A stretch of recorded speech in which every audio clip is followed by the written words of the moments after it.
Nous en venons maintenant à la découverte de Montpellier au temps du Moyen-Âge. Un retour dans le passé possible grâce à une reconstitution de la ville en 3D avec des passionnés regroupés sur l'association des ouvriers de la commune Clôture.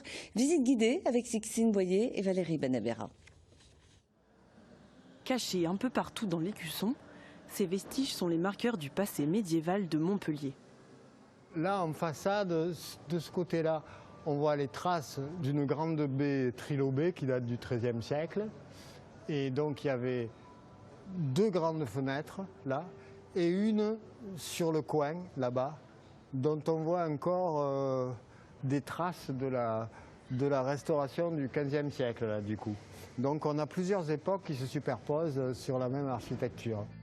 L'association des ouvriers de la commune Clôture réalise des reconstitutions 3D de la ville telle qu'elle était au XIIIe siècle. Zoom sur l'hôtel de Gaillon, connu également sous le nom d'Hostal des Carcassonnes. C'était 4 entrées de magasins sur le côté, une entrée par voûte d'ogive jusqu'à la porte d'entrée qui est tout au bout.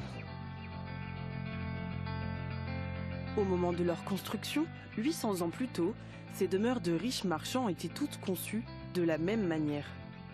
On avait la cour avec sûrement le puits au milieu et au fond, dans le sens de la marche, s'ouvrait l'escalier qui montait au premier étage au-dessus. Voilà. Là, il n'y avait pas de plafond, c'était vraiment une cour intérieure qui montait plein ciel. Depuis 1914, c'est l'association Habitat Jeune qui est propriétaire des lieux. Il y a quelques années, elle a découvert par hasard le joyau de la chambre peinte, caché et conservé au cours des siècles. Moi, j'étais là, effectivement, pendant les travaux, en 1999, quand on a découvert cette fresque. Et tout de suite, on a arrêté le chantier parce qu'on s'est dit qu'effectivement, il y avait quelque chose de sérieux qui avait été trouvé, notamment une peinture probablement datant du XIIIe siècle.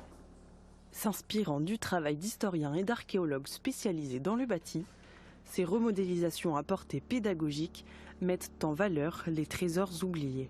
C'est la frise qui était peinte tout en haut du mur de la chambre et qui représente une scène de la légende dorée, qui est l'histoire d'un saint. Saint Eustache, qui est le saint patron des drapiers. C'est un peu grâce à cet indice qu'on a trouvé l'ancien propriétaire qui était effectivement drapier. Pierre après pierre, bâtisse après bâtisse, l'association se lance dans la reconstitution virtuelle de toute la cité, un projet de longue haleine.